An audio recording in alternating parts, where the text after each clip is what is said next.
ठीक है। So good morning, चलो स्टार्ट करते हैं। कल के लेक्चर में हमने पढ़ा था टाइप्स ऑफ एक्सेलरेशन। क्या क्या टाइप देखे थे हमने? एक angular acceleration, centripetal acceleration, tangential acceleration, net acceleration. Centripetal acceleration v square by r या r ओमेगा स्क्वायर, डायरेक्शन होगी टुवर्ड्स सेंटर, ओके। और वेलोसिटी क्या होगी? डिफरेंट स्पीड होगा से।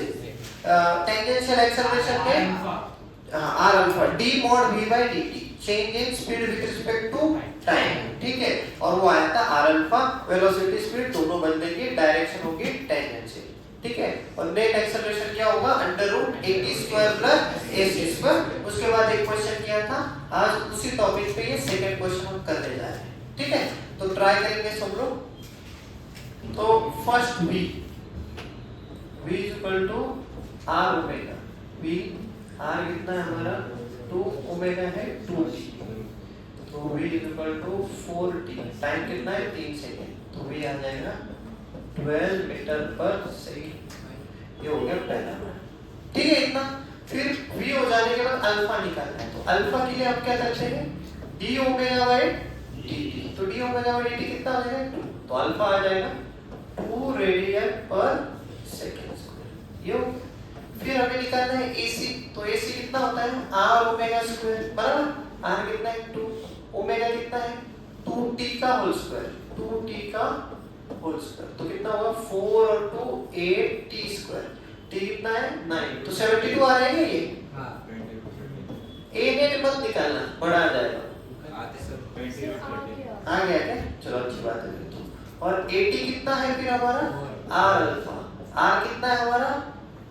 2 मीटर, अल्फा कितना है? 2, तो यहाँ से 80 हमारा आ गया 4 मीटर पर सेकेंड स्क्वायर, 80 भी आ गया। अब a नेट निकालना है, तो a नेट का फॉर्मूला क्या है?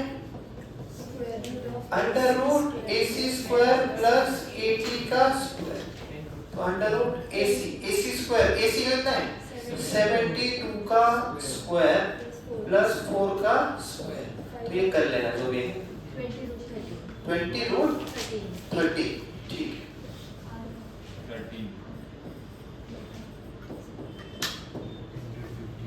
क्लियर एकदम?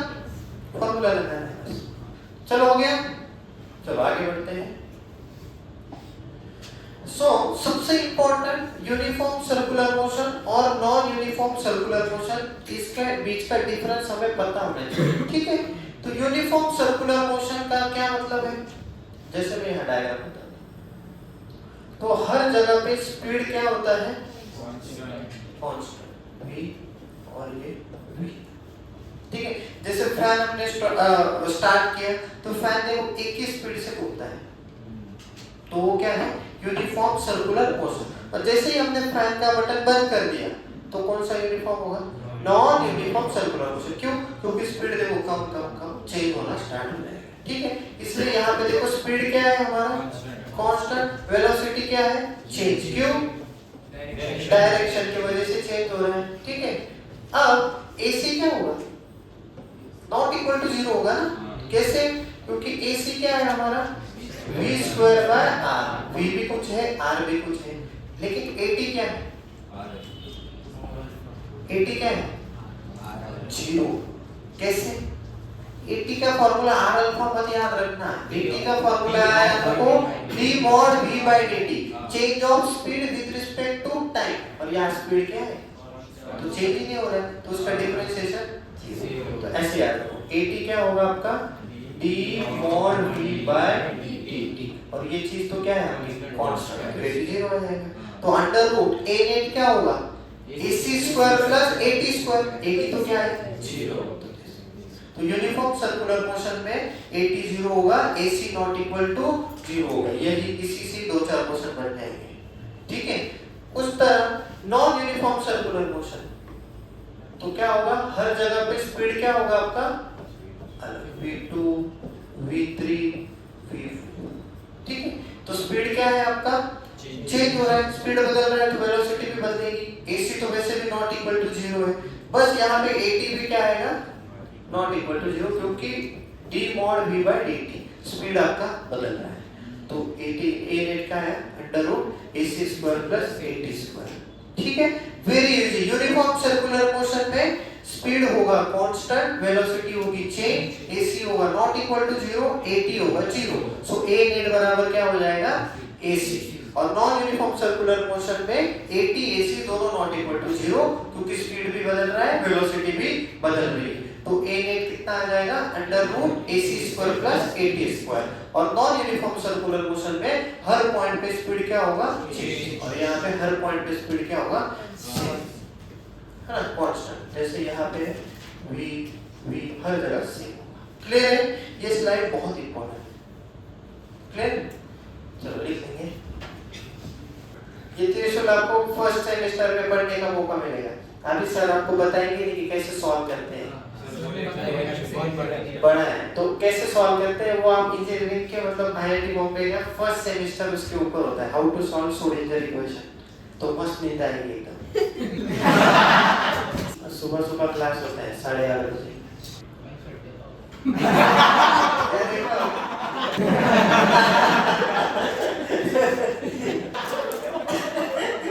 मैं भी स्टार्ट करने वाला हूँ YouTube में 2 शॉट।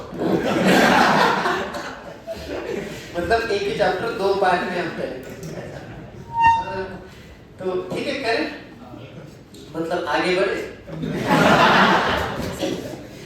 तो एक क्वेश्चन ये करते हैं। So a particle travels in circle of radius 20 centimetre दे रखा है हमें, और स्पीड यूनिफॉर्मली इंक्रीज हो रहा है। मतलब कौन सा सर्कुलर मोशन है? नॉन यूनिफॉर्म, है ना। और स्पीड चेंजेस फ्रॉम 5 मीटर पर सेकंड टू ट्रायंगुलर एक्सेलरेशन आपको निकालना है। आई थिंक 2.5 आएगा ना सर? 5/2। हां 2.5 सही है। तो आपको यहाँ से पता चल रहा है कि स्पीड इंक्रीज हो रहा है, मतलब आपको पता चलेगा कौन सा एक्सेलरेशन आ रहा है, कौन सा एक्सेलरेशन होगा यहाँ पे, टेंजेंशियल होगा ना। तो टेंजेंशियल कितना होगा?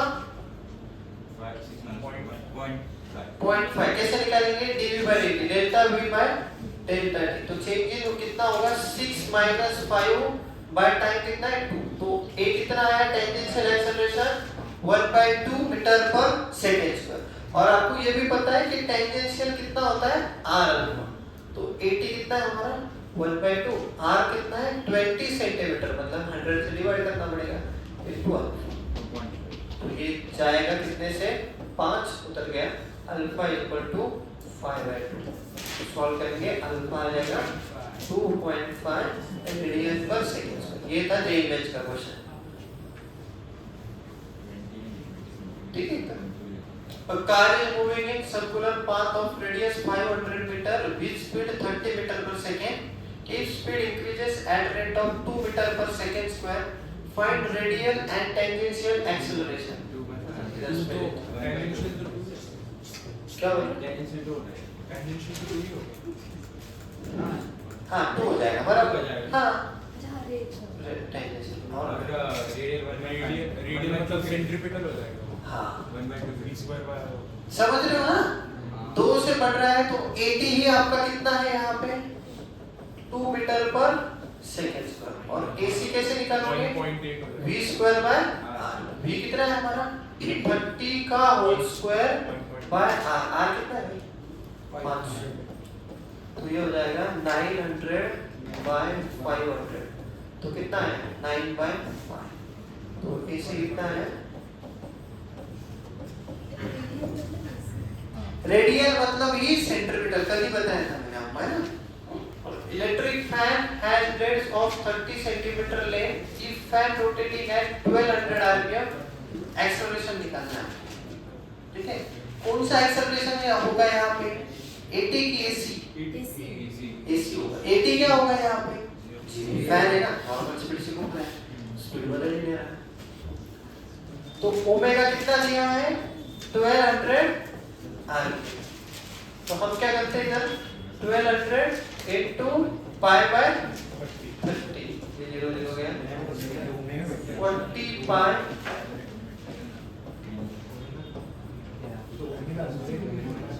ये ओमेगा आया ना बराबर। अब AC कितना होगा? AC R ओमेगा स्क्वायर बराबर ना। R कितना है into omega square. Omega square कितना होगा 40 का स्क्वायर 1600 इनटू पाई स्क्वायर। तो देखो ये दो इधर से गया 16 480 पाई स्क्वायर बराबर, ठीक है। और हमेशा याद रखना पाई स्क्वायर अप्रोक्सीमेटली हम कितना लेते हैं इसको 10। Most of the time JEE advance में आपको 10 ही लेने को बोलेंगे, वो गिवन होगा, है ना। तो एसी कितना होगा 4800।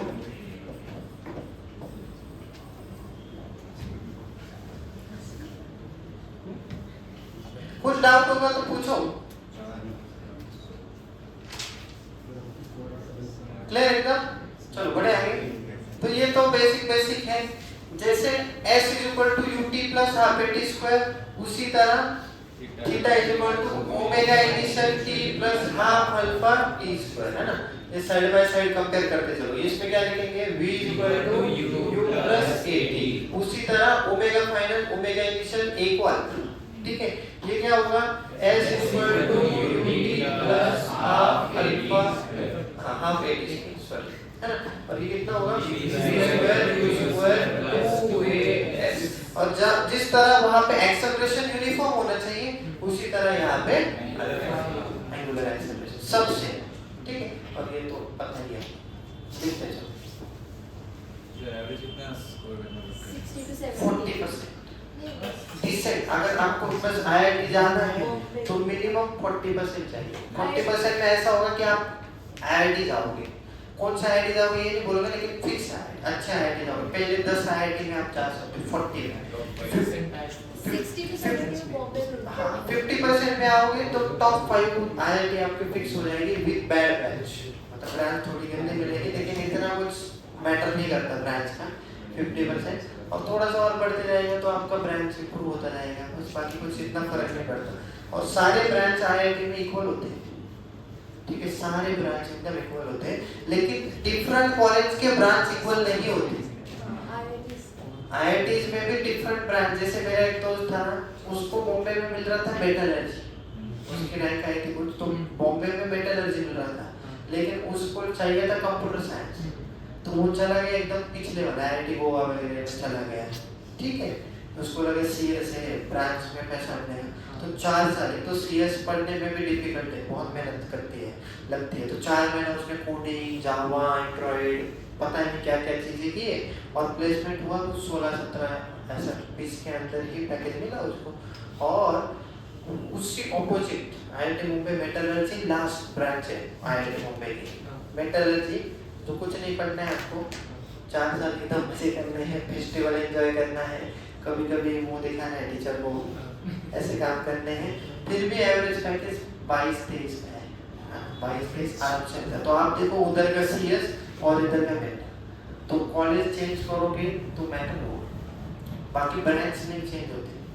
जैसे गूगल के सीईओ देखो आप, मेटलर्जी सीईओ बन गए। सर ऐसा भी होता है कि फर्स्ट ईयर में बहुत अच्छे मार्क्स आए तो फिर ब्रांच चेंज कर सकते हैं? ब्रांच चेंज हो जाती है, लेकिन उसकी जो प्रोबेबिलिटी है 0.00001% है, ना के बराबर। इम्पॉसिबल है, मैं तो बोलता हूँ। क्या क्राइटेरिया? क्यों, मैं आपको बताता हूँ। पहले ईयर में 800 लोग होते हैं, मतलब मेरे टाइम का बताता हूँ मैं। 800 लोग आईआईटी आते हैं, ठीक है। 2 क्लासरूम होते हैं 400, एक क्लासरूम में 400 लोग। फर्स्ट ईयर में सारे ब्रांच मिक्स होते हैं, तो आपको आपके बाजू में हो सकता है यार 2 भी बैठा हो, 1 भी बैठा हो, तो ऐसा होता है ना। वो ब्रांच अगर चेंज करनी है तो आपका पॉइंटर सीपीआई जो चाहिए वो कम से कम 9 से प्लस चाहिए, 9, वो भी आईआईटी बॉम्बे में, ठीक है। और आईआईटी बॉम्बे में जो मार्किंग स्कीम कैसे होती है पता है, रिलेटिव ग्रेडिंग होती है। आप बोलोगे ये क्या चीज है? रिलेटिव ग्रेडिंग मतलब होती है जैसे कि आप नॉर्मल कॉलेज में जाओगे तो 40% पे पासिंग होगी ना आपकी, टॉपर को 100 मिले या कुछ भी मिले, आपको 40 मिल गया, आप पास हो गए। आईआईटी में वैसे नहीं होता। आईआईटी में क्या होता है कि हाँ, मतलब मान लो क्लासरूम में 400 स्टूडेंट्स हैं, पहले स्टूडेंट को मिल गए 90 मार्क्स 100 आउट ऑफ, तो उसके 40 पे पासिंग होगी। तो आप बोलोगे हाँ, आप बोलोगे तो ये तो कितनी अच्छी बात है 40, इधर तो 36 पे पास हो जाएंगे हम लोग, है ना। लेकिन टॉपर के कभी कभी आते हैं 120, 100 में से 120 मार्क्स बोनस भी देते हैं कभी कभी। हाँ सच में 120 भी मिलते हैं, 110 120 मार्क्स एक्स्ट्रा मार्क्स मिलते लोगों को प्रोजेक्ट डिजाइन के। तो ये बहुत, ये तो कभी पता भी नहीं था। जब लगे 120 तब मुझे पता चला कि भाई किसको 120 है, तो मुझे पता चला कि ऐसा भी होता है। तो अब आप कैलकुलेट करोगे इसके 40% तो कितना आता है 40। और टॉपर आप सोचो ईयर 1 ईयर 2 आपकी क्लास में बैठे हैं, वो कहाँ लेके जाएंगे इसको, है ना। तो टॉपर लोग है ना एग्जाम के पहले एकदम बच के रहते हैं, लोग गायब कर देते हो ताकि कट ऑफ नीचे आ जाए। एक कोर्स का पासिंग मार्क्स आपको बताता हूँ। कैलकुलस का पेपर था 50 क्वेश्चन, कितने क्वेश्चन 50 क्वेश्चन, और सिर्फ एक क्वेश्चन में कितने मार्क्स मिलेंगे, तो आप बोलोगे तो सीटी का पेपर है और नेगेटिव मार्किंग का माइनस, ठीक है। तो ये आप बोलोगे इतना माया जाल है, तो आप सोचो 2 क्वेश्चन आप सही करोगे ना, नहीं 3 क्वेश्चन आप सही करोगे ना, तो एक ही क्वेश्चन गलत करने की जरूरत है आपको, तो 0 हो जाओगे। 3 सही 1 पीछे, समझ रहे हो ना। तो ये ऐसा मार्किंग स्कीम था ना, लोग पागल हो गए। अब इसमें हम लोग कहें पेपर देखा, अरे बाप रे 50 क्वेश्चन +2 -4, तो लोगों ने क्या किया बहुत सारे अटेम्प्ट। तो 400 में से जो टॉपर था ना 17-18 मार्क्स का था, 400 बच्चों में से टॉपर था 18 मार्क्स का। क्योंकि ये जो पैटर्न है ना, एक बार डीपीपी मिलेगी ना आपको, ये इस पैटर्न से सॉल्व करके देखना, हाँ एकदम गंदा है, तो आपको पता ही नहीं चलेगा, मार्क्स बढ़ ही नहीं रहे, कमी हो रहे। और हंसी की मतलब इंटरेस्टिंग चीज ये है कि पासिंग इस पे थी 0। हाँ, और मैं आपको बताता हूँ हमारे 3-4 लोगों का ग्रुप था, 3-4 लोगों का हमारा ग्रुप था। हम लोग गए, मैंने तो पैटर्न देखी, मुझे पता चल गया कि एकदम कम अटैक करने हैं और पेपर में मस्त आराम करो, ज्यादा क्वेश्चन करोगे तो उल्टा अपने पे आएगा। और बाकी लोग क्या कर रहे थे, सॉल्व कर रहे थे, तो हो गए। लेकिन मेरे जो 1-2 दोस्त थे, उन्होंने कुछ कोर्स में पढ़ाई नहीं की थी। एक दोस्त बिल्कुल उसको पता भी नहीं था पेपर कौन सा है, उसका था कि भाई नेक्स्ट सेमेस्टर में ये सब्जेक्ट हम दे देंगे। वो गया, आधा घंटा पेपर में लेट आया था, आते ही वो देखा पेपर है कुछ नहीं आ रहा, मार्किंग स्कीम तो देखी ही नहीं है उसको लगा कि एमसीक्यू है, और वो सो गया। हाँ, पेपर दे दिया 0 मार्क्स, फिर भी पास हो गया। सोचो, और उसके बाजू में जो बच्चा था 1 महीने से बेचारा पढ़ रहा क्वेश्चन आंसर किए, नेगेटिव मार्क्स। और जब रिजल्ट लगता है ना आईटी में, तो सब लोग ऐसा बस स्टैंड में बैठे होते हैं और एक जन ऐसे लैपटॉप में देख रहा होता है सबके रिजल्ट, तो सब लोग देख रहे थे तू फेल तू पास, और वो उधर कोने में, उसको कुत्ते बहुत पसंद है, तो कुत्ते के साथ बैठा था ऐसे, और वो कुत्ता ऐसे उसके गोद में लेके बैठा था, उसको खिला रहा था, और वो बोल रहा है देख ले यार मैं तो फेल ही हूँ। वो एकदम रेडी था और उसका नंबर आ रहा, अरे भाई तू पास हो गया। तो उसका एक्साइटमेंट लेवल ऐसा था, उसको कुत्ते को फेंक ऐसे ऊपर भी डायरेक्ट फेंक दिया और भाग रहा है ऐसे इधर-उधर। सच बता पास हो गया। देखो सोने वाले भी पास हो सकते हैं। तो एक इम्पोर्टेंट पॉइंट ये है, नंबर ऑफ रिवॉल्यूशन कैसे निकालते हैं हम, θ/2π। तो जो भी आपका एंगुलर डिस्प्लेसमेंट आएगा, डिवाइडेड बाय क्या करना है आपको 2π, वो हो जाएगा आपका नंबर ऑफ रिवॉल्यूशन। इसके ऊपर 2 बार जेईई नेक्स्ट में क्वेश्चन आ चुका है, करेंगे हम। तो ये क्लियर है आपको, नंबर ऑफ रिवॉल्यूशन क्या होता है θ/2π। बना ये जेईई मेंस 2021 में आया हुआ क्वेश्चन है, आपको अटेंड करना है। यहाँ पे देखो उन्होंने क्या पूछा है, नंबर ऑफ रिवॉल्यूशन, मतलब आपको थीटा निकालना है और डिवाइडेड बाय क्या कर देना है 2π, आपका काम हो जाएगा। ठीक है, सेकंड इक्वेशन, हाँ पहले रेडियन पर सेकंड में कन्वर्ट कर लो, वेरी गुड। हाँ, तो आपके पास ओमेगा इनिशियल कितना दे रखा है, इनिशियल ओमेगा कितना है आपका 900 आरपीएम। तो नहीं इतना छोटा नहीं, थोड़ा बड़ा आंसर है, 3 डिजिट में आंसर है मेरे ख्याल से। तो 900 into आरपीएम, आरपीएम मतलब π/30, तो यहाँ से आपका आ गया 30 π रेडियन पर सेकंड। क्लियर? फिर आप बोलोगे फाइनल ओमेगा कितना है 2460 आरपीएम। तो 2460 into पाई बाय 50 कितना 88 की 82 आएगा 34.39 आ रहा है 2640 by 82 आएगा ना डिवाइड कर अच्छा 246 कितना है Larger number of rows. और हमें क्या दे रखा है टाइम कितना कौन सा फॉर्मूला लगा सोचिए थीटा बताओ बाय 2 पाई थीटा चाहिए ना लेकिन अच्छा इसके लिए पूरा हाँ ओमेगा हाँ omega final is equal to omega initial plus alpha t वहां से आपको अल्फा मिल जाएगा और theta equals to s is equal to u t plus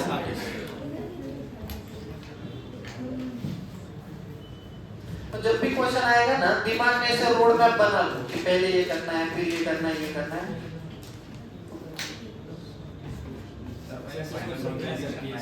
normal animal चला रेडियन मध्ये केला मग हाँ ओमेगा माइनस कितना है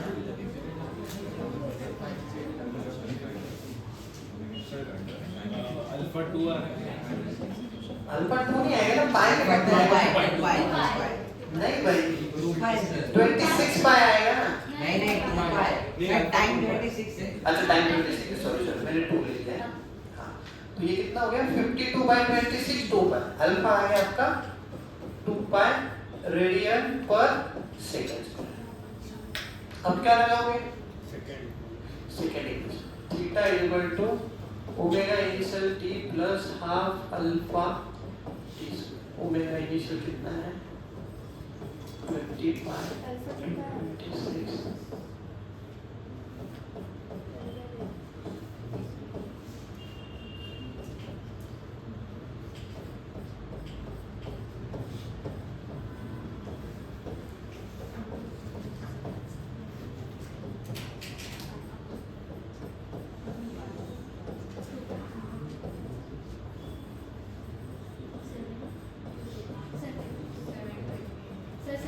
सही सही है एकदम सही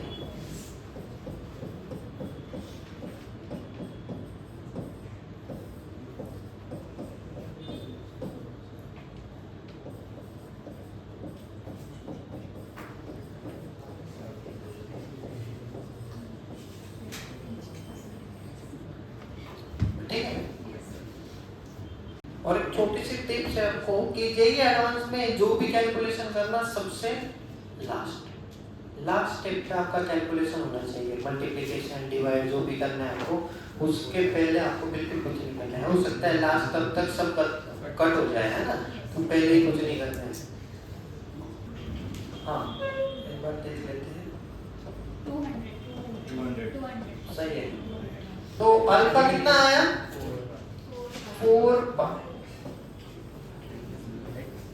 ठीक है उसके बाद आपको थीटा निकालना है omega initial plus T plus half alpha t omega initial कितना है 20 पाई इनटू टी टी कितना है प्लस हाफ अल्फा 4 पाई इनटू 100 तो थीटा कितना है ये 200 पाई प्लस ये 200 पाई तो ये 400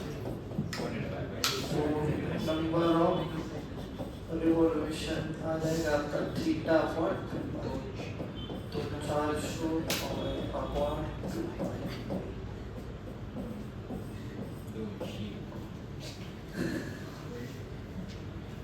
ठीक है तो लिख लो इनका ये क्वेश्चन आ जाना चाहिए अभी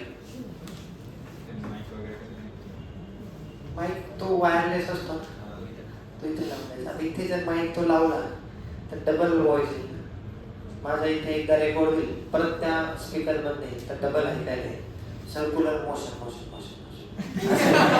है ना असं ठीक है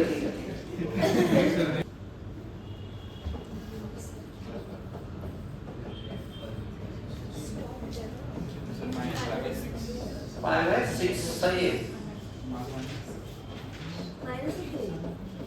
डी एक्सेलरेशन है ना तो माइनस ही आएगा लेकिन आंसर देते टाइम आप प्लस बोलोगे क्यों प्लस बोलोगे क्योंकि ऑलरेडी डी एक्सेलरेशन बोला है ना उन्होंने तो आंसर प्लस के साथ दोगे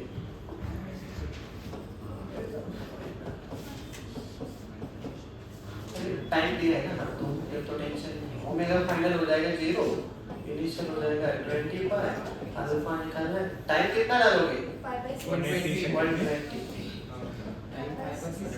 टाइम नहीं आंसर 5/6 हाँ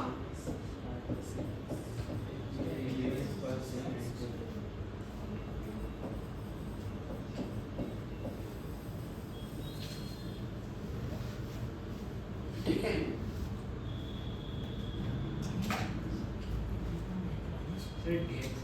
तो अपन सीधा अल्फा के आगे माइनस लिख सकते हैं ना। लिख सकते हैं, कोई टेंशन नहीं, वो तो आपके मानने के ऊपर है, आप जैसे बोलोगे वैसे होगा। अभी मेरे को पता है माइनस आ रहा है मतलब डी एक्सेलरेशन, ठीक है, तो वैसे कर सकते हैं, ठीक है। चलो हो गया। हाँ ये क्वेश्चन अच्छा है, चलो।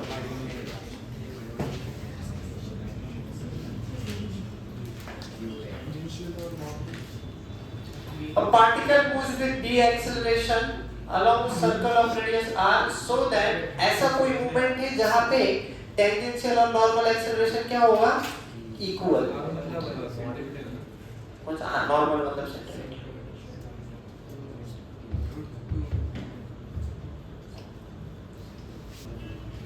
फॉर्मूला लर्न नहीं करते, लर्न हो जाने चाहिए। इतने प्रैक्टिस करोगे ऑटोमेटिकली लर्न हो जाएगा उससे। आपके फॉर्मूले सपने में आने चाहिए, डायरेक्ट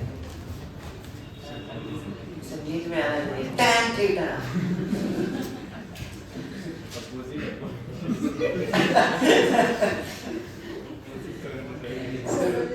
उस साइड से एक लात लगे cot theta.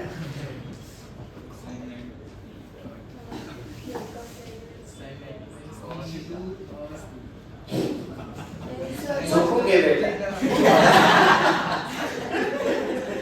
sin 90 minus theta cos theta आई मैंने झोंकूंगे बेटा। जैसे जैसे क्वेश्चन बोल रहा है वैसे करते जाओ, बराबर। अब क्वेश्चन ने बोला है कि ऐसा पॉइंट होगा जहां पे AT और AC क्या हो? लिख लिया। अब AT का फॉर्मूला हमें आता है R अल्फा में D mod V by D, ठीक है, और AC कितना होगा? Minus V square by R। Minus क्यों लिखा?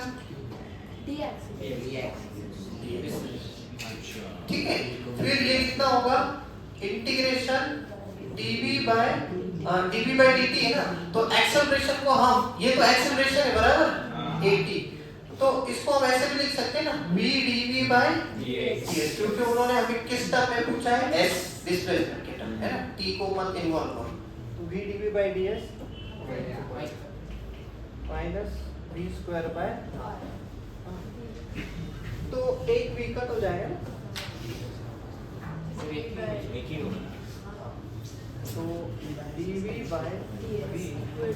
माइनस अरे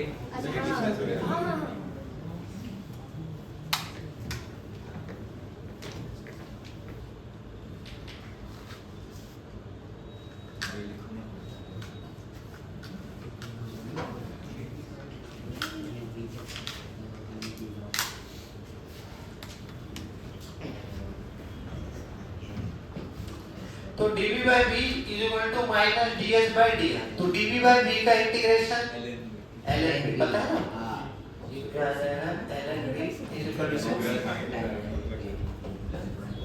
ये इंटीग्रेशन का पार्ट है, 1 by x का इंटीग्रेशन ln x होता है, ठीक है ना। अब लिमिट लगा देंगे, यहाँ पे क्या होगा? इनिशियली कितना दिया है? v नॉट दिया है, t is equal to 0 पे स्पीड ऑफ पार्टिकल कितना दिया है? v नॉट दिया है, v नॉट से v, और ये 0 से s को, तो पहले रेस्ट पे है ना, तो ठीक है। अब इसमें लिमिट कैसे लगाएंगे आप? ln v by v नॉट, ये समझते हो ऐसा? ठीक है, देखो higher limit ln v minus lower limit board है, ln v minus ln v not is equal to minus s by, ये आ गया।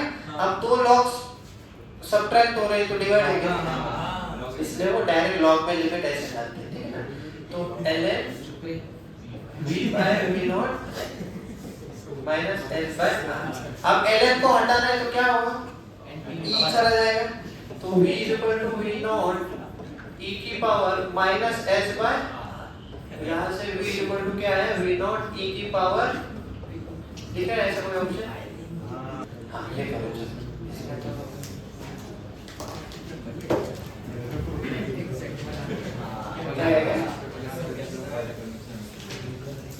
ये टेंजेंशियल एक्सेलरेशन और टाइम का ग्राफ दे रखा है आपको, बराबर। और आपसे क्या पूछा है, time after means total acceleration of particle makes 30 degree with radial acceleration. ऐसा टाइम बताओ जब टोटल एक्सेलरेशन 30 डिग्री बनाए, किसके साथ, रेडियल एक्सेलरेशन। रेडियल एक्सेलरेशन मतलब तो करो, ये तो और इतने जल्दी क्यों आएगी, ये टाइम हो गया। टाइम हो गया क्या, होमवर्क दे रहे हैं इधर ही कर लो, इधर ही कर लो ताकि अच्छा रहेगा, कल और अच्छे क्वेश्चन आएंगे। पहली स्टेप, चलो पहली स्टेप में बताता हूँ, तो एक काम करते क्वेश्चन ही बताता हूँ। हेलो, तो ET और T का ग्राफ है, जब भी आपको कुछ भी आइडिया ना लगे ना, तो आप क्या करो, इस लाइन का इक्वेशन लिखो। तो मुझे इतना पता है ये लाइन कौन सी है, y equal to mx, straight line origin से जा रही है, तो इसको हम ऐसे लिखेंगे AT बराबर m into t, सही है कितना, और स्लोप कितना है tan 60, है ना।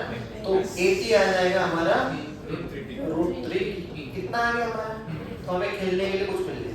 हम AT को क्या लिखेंगे, dv by dt, है ना। तो ये हो जाएगा AT को लिखेंगे dv by dt is equal to √3t। तो यहाँ से v कितना है, √3/2 into t square, इंटीग्रेशन किया ठीक लिखना पड़ेगा वैसे, हो गया ना। आगे भी अब v आ गया, तो हमें क्या निकालना है, टोटल एक्सेलरेशन। लेकिन टोटल एक्सेलरेशन के लिए ac निकालना पड़ेगा, ac कितना होगा, v² कितना है हमारा, 3/4 t की पावर 4 बाय r, r कितना है 1, छोड़ दो ठीक है। तो ac आ गया हमारा 3/4 t की पावर 4, कितना आ गया ac। अब AT में निकाल लो, AT कितना है हमारा, √3t, है ना। अब मुझे बताओ, कल के लेक्चर में मैंने डेट में बताया था ऐसा कि ये AC था आपका, ये AT था, तो यहाँ से रिजल्टेंट क्या आता था, A net, और मान लो ये एंगल है, उसने क्या दिया 30 डिग्री विद रेडियन, तो ये एंगल दिया है 30 डिग्री, तो tan 30 क्या लिखोगे आप, अरे बोल अल्ट्रा लेजर AC/AC है ना, बराबर। AT को क्या लिखना है,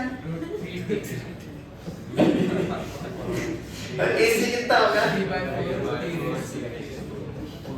अब वैल्यू डाल, tan कितना है 1/√3 इक्वल टू 4 ऊपर जाएगा, तो 4 और रैशनलाइज करोगे तो 4√3 हो जाएगा, और 1/t³ हो जाएगा, तो √3 कट, तो यहाँ से t³ कितना है 4, तो t को कितना लिखेंगे 2 की पावर 1/3 सेकंड। तो ये आपका ये एडवांस का क्वेश्चन है, एडवांस का क्वेश्चन नहीं, मैं इसका क्या लेना देना इससे, सर वो समझा मैं tan 30 उसके एटीएम को नीचे कैसे आएगा, कल के लेक्चर में बताया ना मैंने, नेट एक्सेलरेशन में ये वाला डायग्राम देखो, AC ऐसा, AT ऊपर, ये रिजल्टेंट, तो ये 30 डिग्री हुआ, तो AT/AC करना पड़ेगा ना आपको, समझ में आ रहा है ना। और ये 4 t³ 4 है, तो कैसे पता चला ना आपको, 4 की पावर 1/3 लिखेंगे ना, t³ इक्वल टू 4 है, बराबर। तो t कितना लिखोगे 4 की पावर 1/3, और 4 को क्या लिखेंगे 2 का स्क्वायर, है ना। तो बचपन की आदत ताजा हो गई, 2/3 किधर 1/3 लिखना, अरे 2 है वो ध्यान से देखो, तो कुछ गलत हो गया से, ऑप्शन ये 2/3 है, बोनस नहीं होगा, बंडर है ये इधर।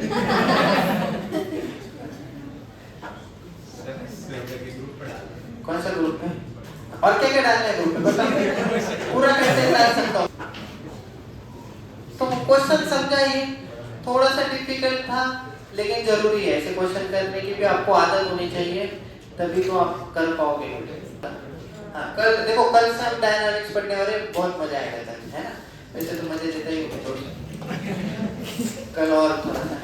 चलो मिलते हैं, थैंक यू।